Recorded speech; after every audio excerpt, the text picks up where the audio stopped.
Assalamualaikum warahmatullahi wabarakatuh.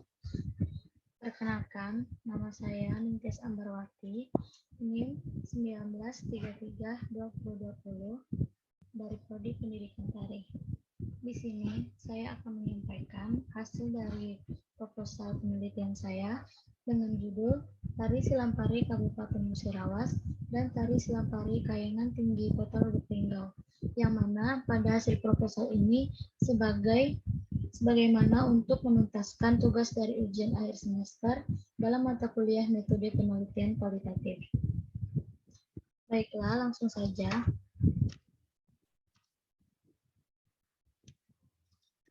Di bagian pertama yaitu pendahuluan. Di pendahuluan saya akan menjelaskan beberapa poin-poin penting mengenai latar belakang, identifikasi masalah, batasan masalah, rumusan masalah, tujuan penelitian, dan manfaat penelitian. Latar belakang. Tari Silampari merupakan tari tradisional yang berasal dari Kabupaten Musirawas dan Kota Lubuk Linggau, Provinsi Sumatera Selatan. Tari ini dibuat dari sumber gerak tari tradisional dengan sumber gerak tari kerakyatan yang tidak mempunyai bentuk gerak yang pasti, melainkan lebih bersifat tari kerakyatan dan bebas. Kemudian, tari ini dari sumber gerak itu dikemas menjadi tari yang struktur, sebagai tari penyambutan tamu, bagi tamu agung dan tamu kehormatan yang datang ke daerah Kabupaten Musirawas dan Kota Lubuk Linggau.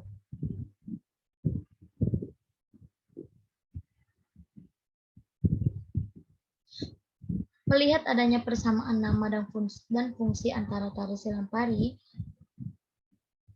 serta terlihat perkembangan pada tari ini tumbuh di kabupaten atau kota yang berbeda dengan fungsi tari yang sama sebagai sajian penyambutan, membuat tari ini memiliki keunikan tersendiri, sehingga perlu untuk diteliti lebih jauh.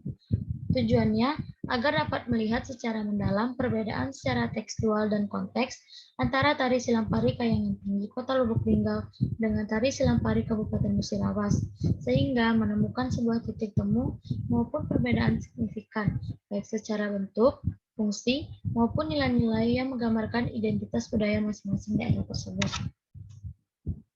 Selanjutnya, identifikasi masalah. Munculnya polemik kepemilikan identitas antara kedua daerah tersebut tentang persamaan nama dan fungsi antara kedua tari.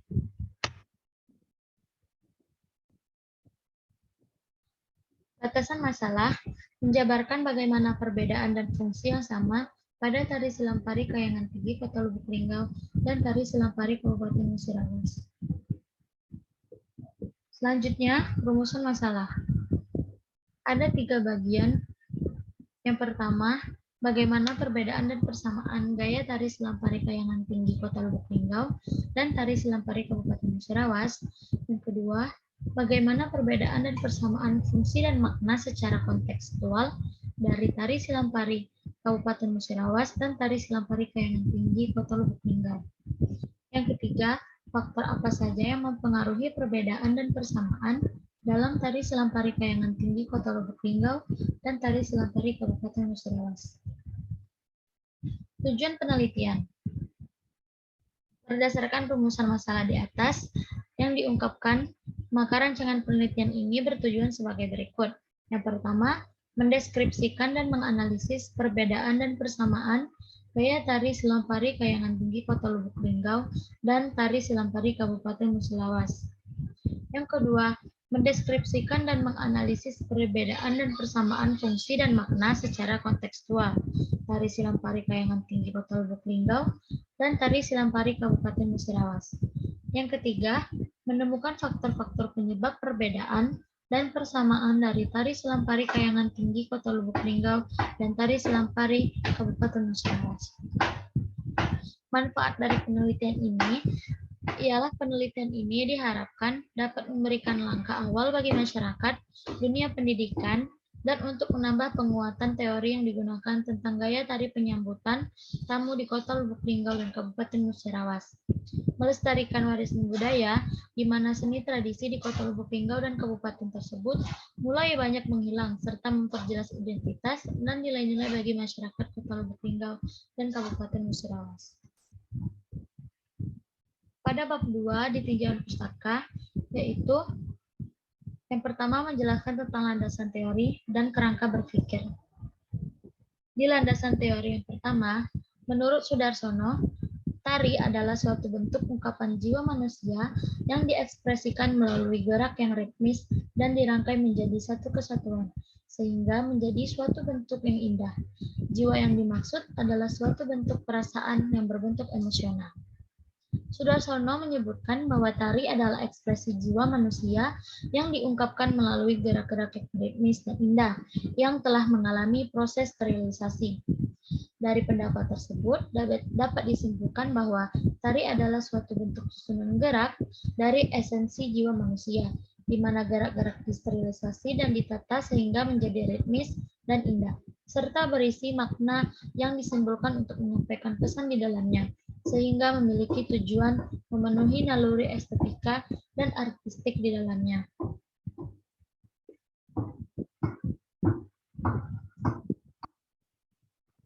Yang kedua yaitu kerangka berpikir. 1. Tari. Tari adalah suatu bentuk ungkapan jiwa manusia yang diekspresikan melalui gerak yang ritmis dan dirangkai menjadi satu kesatuan, sehingga menjadi suatu bentuk yang indah.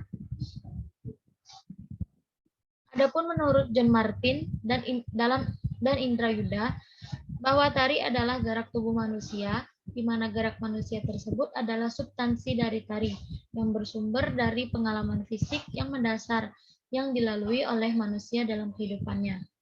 Di sisi lain, Indra Yuda juga mengungkapkan bahwa tari adalah suatu aktivitas manusia yang diungkapkan melalui gerak dan ekspresi yang terencana, tersusun, dan terpola dengan jelas. Ungkapan gerak dan ekspresi tersebut ada yang memiliki pesan cerita maupun tidak. Selain itu, gerak dan ekspresi pada tari memiliki tujuan untuk memenuhi naluri estetik dan artistik serta naluri hiburan dari manusia. Dari pendapat-pendapat di atas dapat disimpulkan bahwa tari adalah suatu bentuk susunan gerak dan esensi jiwa manusia, di mana gerak tersebut disterilisasi dan ditata sehingga menjadi ritmis dan indah, sehingga memiliki tujuan untuk memenuhi naluri estetika dan artistik di dalamnya. Yang kedua, gaya tari.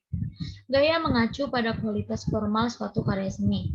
Suatu gaya dicirikan oleh berbagai subjek yang dilukiskan, oleh bentuk-bentuk reguler yang menjadi unsur-unsur subjek ini dikurangi, dan dengan cara komponen-komponen, karya seni disusun menjadi sebuah komposisi. Gaya tidak mementingkan makna elemen atau keseluruhan, yang lebih merupakan subjek dari ikonografi atau tata bahasa visual, menurut Layton 1991. Dari sudut pandang gaya tersebut, tari dapat dilihat secara lahiriah atau tekstual yang disajikan dan dapat pula dilihat dari sisi yang tersiratnya, yaitu makna yang dikomunikasikan dan diekspresikannya, dan baru dapat dipahami, diungkap, dan diketahui bila ditelusuri makna nilai yang disimbolkannya dalam penyajian.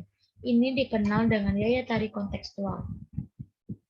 Gaya tari dapat dilihat dan digunakan dan difungsikan pada kegiatan khusus. Pergunaan gayanya dalam beberapa kegiatan khusus akan terhubung dengan adat atau sistem budaya dan sosial, sehingga terhubung sebagai suatu mata rantai yang menjadi identitas. Menurut Malarasi 2017. Dari konsep teori gaya tersebut, kita dapat memahami bahwa gaya merupakan karakter atau identitas dari setiap komunitas atau daerah masing-masing yang muncul dan dilakukan secara berulang, sehingga menjadi ciri khas yang disimbolkan melalui tari, di mana terlihat nilai-nilai yang menunjukkan karakter tersendiri dari setiap aspeknya. Hal ini yang akan dikaji dalam penelitian ini untuk melihat gaya tari Selampari Kota Lubuk Linggau dan gaya tari Selampari Kabupaten Musirawas. Selanjutnya yaitu metode penelitian. Paradigma yang digunakan dalam penelitian ini adalah kualitatif dengan menggunakan pendekatan deskriptif. Dengan menggunakan metode deskriptif, dalam penelitian ini akan menghasilkan data penelitian berupa hasil perbandingan antara tari Selampari Kota Lubuk Linggau dengan Kabupaten Musirawas, sehingga menemukan perbedaan dan persamaan antara kedua objek penelitian tersebut, serta menemukan faktor-faktor yang mempengaruhinya. Di sisi lain juga akan terungkap nilai-nilai yang ada di dalam tari silang tari tersebut. Apakah keduanya memiliki nilai-nilai kearifan lokal masyarakat setempat yang terefleksi di dalam tari tersebut. Tentu penggunaan metode ini dapat memperjelas masalah dan perbedaan yang terjadi di dalamnya. Selanjutnya yaitu teknik pengumpulan data. Ada 4 bagian dalam teknik pengumpulan data tersebut. Yang pertama yaitu observasi, wawancara, dokumentasi, dan studi pustaka. Observasi merupakan suatu proses yang kompleks, suatu proses yang tersusun dari berbagai proses biologis dan psikologis. Dua di antara yang terpenting adalah proses-proses pengamatan dan ingatan.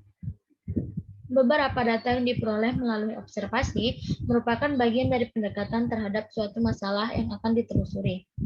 Dalam proses observasi ini, peneliti mengamati keberadaan dari tari Silampari, Kota Lubuk Linggau, dan Kabupaten Musirawas di masing-masing dinas kebudayaan dan pariwisata daerah tersebut, di mana dinas terkait merupakan wadah utama masih ada atau tidaknya keberlangsungan tari tersebut hingga saat ini. Kemudian, menelusuri beberapa sanggar terkait di bawah kewenangan dinas terkait untuk melihat keberlangsungan tari tersebut hingga saat ini, sehingga dengan observasi secara langsung dapat menemukan data-data yang ingin dikumpulkan sebagai bahan penelitian yang lebih akurat. Yang kedua, wawancara. Dalam penelitian ini, wawancara dilakukan terhadap semua narasumber, baik narasumber utama maupun narasumber pendukung. Teknik wawancara dikenakan pada narasumber yang sudah ditentukan untuk mengetahui berbagai data yang tersembunyi. Narasumber dalam penelitian ini memberikan data dari Silampari Kayangan Tinggi Kota Lubuk Linggau dan tari Silampari Kabupaten Musirawas. Narasumber yang dimaksud merupakan orang-orang yang mengetahui secara mendalam tentang tari tersebut. Orang-orang yang dituakan, yang dekat dan akrab dengan pertunjukan tari tersebut, serta memiliki pengetahuan yang cukup luas mengenai pertunjukan ini. Yang ketiga, dokumentasi. Studi dokumen merupakan kelengkapan dari penggunaan metode observasi dan wawancara dalam penelitian kualitatif. Dokumen yang dimaksud dalam hal ini ialah data-data berupa gambar atau video yang diperoleh dari Dinas Pariwisata saat melakukan proses penggalian, latihan, dan menampilkan kembali tari tersebut, serta gambar maupun video tadi. Beberapa gambar yang diperoleh dari Dinas Kebudayaan dan Pariwisata, proses kegiatan pertunjukan tari dan musik tari tersebut ditampilkan dalam acara-acara penyambutan tahun. Yang keempat, studi pustaka. Studi pustaka merupakan langkah yang penting di mana setelah peneliti menetapkan topik penelitian, selanjutnya melakukan kajian yang berkaitan dengan teori yang berkaitan dengan penelitian. Data-data pustaka yang dibutuhkan dalam penelitian ini adalah data yang berhubungan dengan topik dan bahasan dalam penelitian ini, seperti telaah terhadap buku-buku tercetak sebagai sumber pustaka yang dimaksudkan untuk memperoleh data-data, baik data primer maupun data sekunder. Dari keempat teknik pengumpulan data tadi, adapun teknik analisa penelitian. Dari analisa data dilakukan setiap bagian yang ditemukan. Data yang diperoleh tersebut dari studi pustaka observasi dan wawancara dianalisa dengan menggunakan metode deskriptif dan secara kualitatif sesuai dengan pokok bahasannya. Di dalam metode ini tercakup juga pengklarifikasian secara deskriptif dan kronologis, mencakup sejumlah keterangan yang terkumpul yang menunjukkan keterkaitan secara sistematis. Data yang telah terkumpul dari studi pustaka dan studi lapangan diseleksi dan dipilah-pilah dengan berorientasi pada konteksnya. Untuk menjelaskan bentuk penyajian tari Silampari tadi, maka diungkapkan secara deskriptif. Baiklah, sekian tadi penjelasan dari hasil proposal penelitian saya. Semoga dapat bermanfaat dan saya mohon maaf apabila terdapat kesalahan. Saya akhiri. Wassalamualaikum warahmatullahi wabarakatuh.